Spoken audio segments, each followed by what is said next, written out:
पंजाब के मुख्यमंत्री कैप्टन अमरिंदर सिंह की ओर से दावा किया गया है कि राज्य सरकार जल्द ही तीनों केंद्रीय कृषि कानूनों को अदालत में चुनौती देने की तैयारी कर रही है।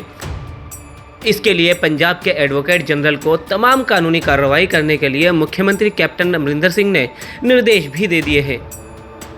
इस बाबत कैप्टन अमरिंदर सिंह ने कहा कि राज्य सरकार ने पहले ही कृषि कानूनों को चुनौती देने के लिए आवश्यक याचिकाओं को अंतिम रूप दे दिया है और ऐसा कानूनी विशेषज्ञों की सलाह पर उचित समय पर किया जाएगा। आपको बता दें कि किसान आंदोलन को लेकर पंजाब में सभी पार्टियां एक्टिव नजर आ रही है और एक दूसरे पर निशाना साध रही हैं। इस कड़ी में कैप्टन ने आम आदमी पार्टी के प्रदेश अध्यक्ष भगवंत मान पर बरसते हुए कहा कि ये दुर्भाग्यपूर्ण है कि मान जैसे लोग, जिन्हें संविधान और विधायी प्रक्रियाओं के बारे में कोई जानकारी ही नहीं है, वो राजनीति में है और लोगों को गुमराह करने का एकमात्र उद्देश्य के साथ बेतुके बयान दे रहे हैं। साथ ही कैप्टन ने कहा कि अपने बॉस अरविंद केजरीवाल की तरह भगवंत मान को भी झूठ बोलने और धोखा देने की कला में महारत हासिल है।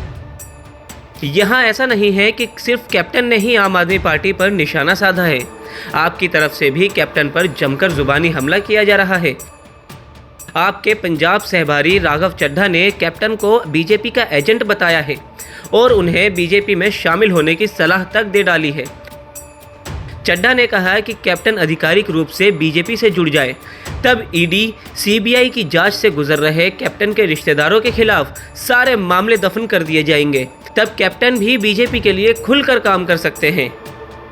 देखिए, कैप्टन साहब लगातार ढोंग और पाखंड करते आ रहे हैं और उनका पूरा भारतीय जनता पार्टी के एजेंट के तौर पे काम करने का हिसाब किताब रहा है। मेरे को ये बोलने में बिल्कुल भी गुरेज नहीं है कि कैप्टन साहब बीजेपी के एजेंट के तौर पे काम कर रहे हैं और उन्हें फॉर्मली बीजेपी ज्वाइन कर लेनी चाहिए। उनके परिवार पे जो मुकदमे चल रहे हैं वो भी खत्म हो जाएंगे और वो खुल के बीजेपी के लिए काम भी कर पाएंगे। यह जानना दिलचस्प है कि कैप्टन पर आपके साथ अकाली दल के प्रधान सुखबीर बादल ने भी कुछ इसी तरह के आरोप लगाए थे। जो कैप्टन साहब दियां करतूतां है, जो कैप्टन साहब दे काम है कि सेंटर दी सरकार दे सपोर्ट दे बगैर हो सकदे कि नहीं।